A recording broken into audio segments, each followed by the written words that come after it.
संविधान की अवधारणा की विशेषताएं। अच्छे संविधान की कुछ विशेषताएं या गुण होते हैं, इन्हें नीचे समझाया गया है। संक्षिप्तता यानी संविधान सटीक होना चाहिए और इसमें अवांछित प्रावधान नहीं होने चाहिए। बहुत अधिक विवरण वाला लंबा संविधान इसके खंडों की व्याख्या में भ्रम पैदा करता है। स्पष्टता, संविधान को अपने प्रावधानों को स्पष्ट शर्तों में निर्दिष्ट करना चाहिए। जटिल भाषा इसको समझने में मुश्किल पैदा कर देगी। निश्चितता होना चाहिए, यानी संविधान में इसके प्रावधानों के लिए निश्चित अर्थ होना चाहिए। अस्पष्ट और अलग अलग अर्थ उनकी व्याख्या में न्यायाधीशों के विवेकाधिकार को बढ़ावा देंगे। व्यापकता, संविधान सरकार की शक्तियों के साथ साथ नागरिकों के अधिकारों और कर्तव्यों को निर्धारित करने में व्यापक होना चाहिए। इससे विवाद और मुकदमों की गुंजाइश कम होगी। उपयुक्तता यानी संविधान लोगों की ज़रूरतों और आकांक्षाओं को प्रतिबिंबित करने वाला होना चाहिए। यह राष्ट्र की ऐतिहासिक, सामाजिक, सांस्कृतिक, आर्थिक और राजनीतिक परिस्थितियों के अनुकूल होना चाहिए। स्थिरता, संविधान में राजनीतिक स्थिरता की सुविधा दी होनी चाहिए और इसमें आसानी से छेड़छाड़ की अनुमति नहीं देनी चाहिए। इससे नागरिकों की संविधान के प्रति आज्ञाकारिता मजबूत होगी। अनुकूलनशीलता, संविधान गतिशील होना चाहिए, न कि स्थिर। उसे बदलती परिस्थिति और आवश्यकताओं के अनुसार खुद को ढालने में सक्षम होना चाहिए। यह एक जीवित दस्तावेज होना चाहिए। एक जीवंत दस्तावेज होना चाहिए। वर्गीकरण, संविधान को निम्नलिखित प्रकारों में वर्गीकृत किया गया है। वर्गीकरण, संविधान को निम्न प्रकारों में वर्गीकृत किया गया है। विकसित और अधिनियमित, विकास के आधार पर संविधानों को विकसित और अधिनियमित संविधानों में वर्गीकृत किया गया है। विकसित संविधान धीमी और क्रमिक विकासवादी प्रक्रिया का परिणाम होता है। इसके प्रावधान परंपराओं, प्रथाओं, सिद्धांतों और न्यायिक निर्णयों के रूप में निहित होते हैं। इसे संचयी संविधान के रूप में भी जाना जाता है और ब्रिटिश संविधान इस संविधान में अच्छा उदाहरण है। दूसरी ओर अधिनियमित संविधान संविधान सभा या संवैधानिक परिषद द्वारा विचारपूर्वक बनाया जाता है या राजा या संसद द्वारा प्रख्यापित किया जाता है। इसके प्रावधान प्रस्तुत या दस्तावेजों की श्रृंखला के रूप में निहित होते हैं। इसे पारंपरिक संविधान के रूप में भी जाना जाता है। अमेरिकी और भारतीय संविधान इस संबंध में अच्छे उदाहरण हैं। लिखित और अलिखित संविधान, प्रावधानों को शामिल करने के आधार पर संविधान को लिखित और अलिखित संविधान में वर्गीकृत किया जाता है। लिखित संविधान वह है जिसमें प्रावधानों को पुस्तक या दस्तावेजों की श्रृंखला के रूप में निहित किया जाता है। यह संविधान सभा या संवैधानिक सम्मेलन या किसी अन्य नाम से ज्ञात निकाय द्वारा सचेत रूप से तैयार और अपनाया जाता है। इसे प्रलेखित संविधान या संहिताबद्ध संविधान के रूप में भी जाना जाता है। संयुक्त राज्य अमेरिका, कनाडा, जापान, फ्रांस और भारत के संविधान इस संबंध में कुछ अच्छे उदाहरण हैं। दूसरी ओर लिखित संविधान वह है जिसमें अधिकांश प्रावधान पुस्तक या दस्तावेजों की श्रृंखला के रूप में निहित नहीं होते।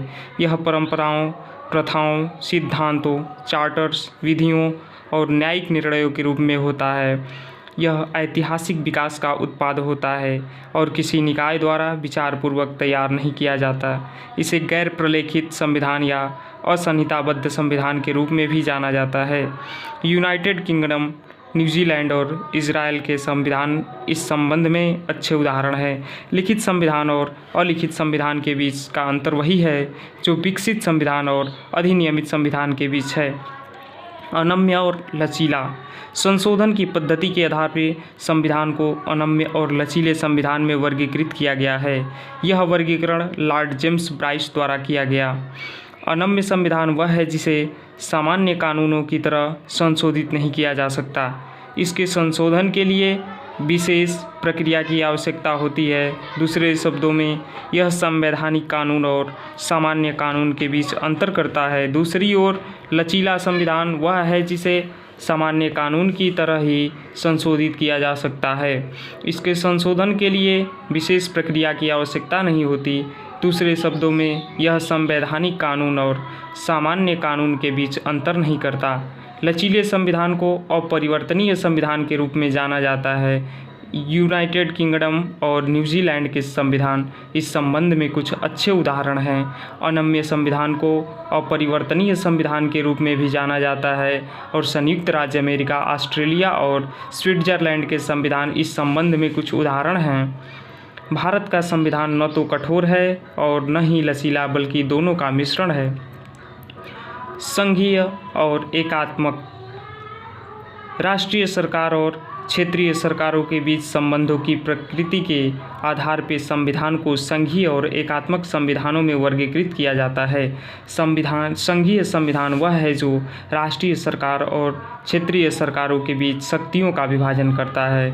यह उन्हें अपने संबंधित अधिकार क्षेत्र में स्वतंत्र रूप से काम करने में सक्षम बनाता है। दूसरी ओर एकात्मक संविधान वह है जो राष्ट्रीय सरकार के हाथों में शक्ति की एकाग्रता प्रदान करता है। यह क्षेत्रीय सरकारों को राष्ट्रीय सरकार की अधीनस्थ एजेंसियों के रूप में कार्य करने और केवल उन शक्तियों का उपयोग करने योग्य बनाता है जो उन्हें राष्ट्रीय सरकार द्वारा प्रत्यायोजित की जाती हैं। संघीय संविधान संयुक्त राज्य अमेरिका, स्विट्जरलैंड, ऑस्ट्रेलिया, कनाडा, रूस, ब्राज़ील और कुछ अन्य देशों में प्रचलित हैं। यूके, फ्रांस, जापान, चीन, इटली, नॉर्वे और अन्य देशों में एकात्मक संविधान प्रचलित है। भारत के संविधान में संघीय प्रावधानों के साथ साथ एकात्मक प्रावधान दोनों शामिल हैं। इसीलिए केसी वियर द्वारा इसे अर्ध संघीय के रूप में वर्णित किया गया था। कार्यविधि परक और निर्देशात्मक संविधान विद्वान इलियट बुल्मर के अनुसार दो व्यापक संवैधानिक मूल रूपों की पहचान की जा सकती है। कार्यविधि परक और निर्देशात्मक, इन दो प्रकार के संविधानों के बीच का अंतर स्वयं दस्तावेज की प्रकृति और प्रयोजनों से संबंधित है। कार्यविधि परक संविधान सार्वजनिक संसाधनों की कानूनी और राजनीतिक संरचनाओं की परिभाषा करता है और लोकतांत्रिक प्रक्रियाओं एवं मौलिक मानवाधिकारों की रक्षा के लिए सरकारी शक्ति की कानूनी सीमा निर्धारित करता है। सरकार कैसे कार्य करती है इसका वर्णन करने के अलावा निर्देशात्मक संविधान सामान्य सामाजिक लक्ष्यों पर व्यापक सहमति मानता है या आरोपित करने या प्रयास करता है जिसे सार्वजनिक अधिकारियों को प्राप्त करने का प्रयास करना चाहिए।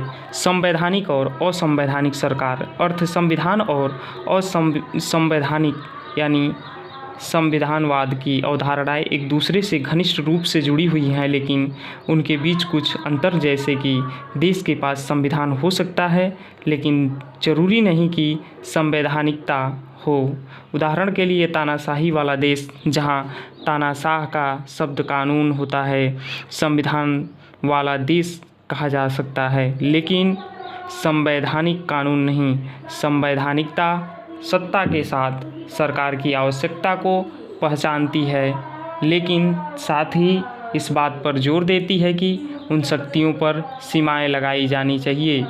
असीमित शक्ति अधिनायकवादी दमनकारी सरकार की ओर ले जा सकती हैं, जो लोगों की स्वतंत्रता को खतरे में डालती है। जब देश का संविधान सरकारी शक्ति पर सीमा लगता है, तभी केवल देश में न केवल संविधान बल्कि संवैधानिकता भी होती है।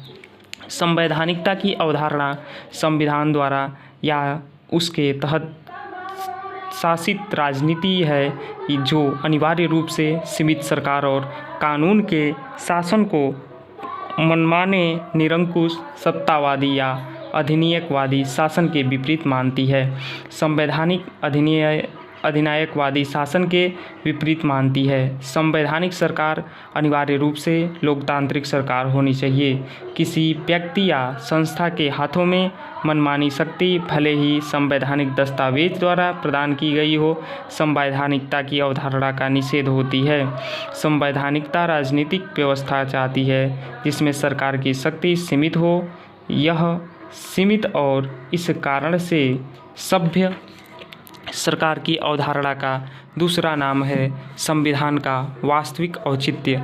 सीमित सरकार होने और उन लोगों की अवधारणा है जो कानूनों और नियमों के अनुरूप शासन करते हैं। परिभाषा संवैधानिकता और संविधान सरकार की अवधारणाओं को लिखित तरीके से परिभाषित किया गया है। फ्रेडरिक संवैधानिकता सरकारी कार्यवाही पर प्रभावी प्रतिबंधों की प्रणाली प्रदान करती है। यह निष्पक्षता सुनिश्चित करने वाले नियमों का निकाय है और इस प्रकार सरकार को जिम्मेदार ठहराया है। रूसेक संवैधानिकता का अर्थ अनिवार्य रूप से सीमित सरकार है। यह शासकों की असीमित इच्छा वाली सरकार का विलोम है। प्रतिबंधों की प्रभावशीलता के वास्तविक रूप के बावजूद यह सरकार की मनमानी के विपरीत सरकार पर सीमाएं मानता है। वीयर संवैधानिक सरकार का अर्थ संविधान की शर्तों के अनुसार सरकार के कुछ अधिक हैं। इसका अर्थ है सरकार की मनमानी के विपरीत नियम के अनुसार सरकार। इसका मतलब संविधान की शर्तों द्वारा सीमित सरकार है, न कि केवल सत्ता का उपयोग करने वालों की इच्छाओं और क्षमताओं तक सीमित सरकार। यवेमा यानी सरकार के केवल उस रूप को संवैधानिक रूप में वर्गीकृत किया जा सकता है जब शासक नियमों और सिद्धांतों के निकाय के अधिनियम होते हैं जो उनकी शक्ति के उपयोग को सीमित करते हैं। संवैधानिक सरकार मनचाहे शासन का विलोम है। संवैधानिक विलोम लुइस हेनरिक के संवैधानिकता के 8 तत्वों विशेषताओं या सिद्धांतों की पहचान की। इसका उल्लेख नीचे किया गया है। लोकप्रिय संप्रभुता, कानून का शासन, लोकतांत्रिक सरकार, जिम्मेदार और जवाबदेही सरकार, शक्तियों का पृथक्करण, स्वतंत्र न्यायपालिका, सेना का नागरिक नियंत्रण, 7वां है कानून और न्यायिक नियंत्रण द्वारा शासित पुलिस, व्यक्तिगत अधिकारों का सम्मान।